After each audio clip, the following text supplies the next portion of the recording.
ನನಗೇಕೆ ಗುಡಿಗೋಪುರ ಕಟ್ಟಿ ಪೂಜಿಸುವೆ ಎಂದ ನಿನ್ನ ಮನೆಯ ಗುಡಿಯಲ್ಲಿ ಹಳು ಆ ನಿನ್ನ ತಾಯಿ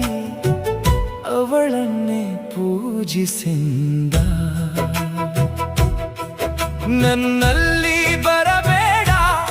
ತಾಯಿಗಿಂತ ದೇವರು ಎಲ್ಲಿದ್ದಾಳೆ ಎಂದ ತಾಯಿ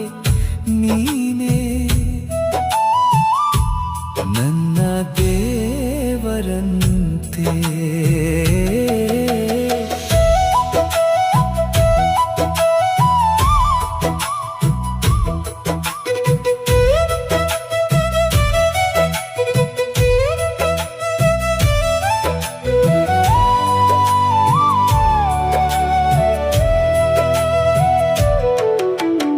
ಅವಳನ್ನು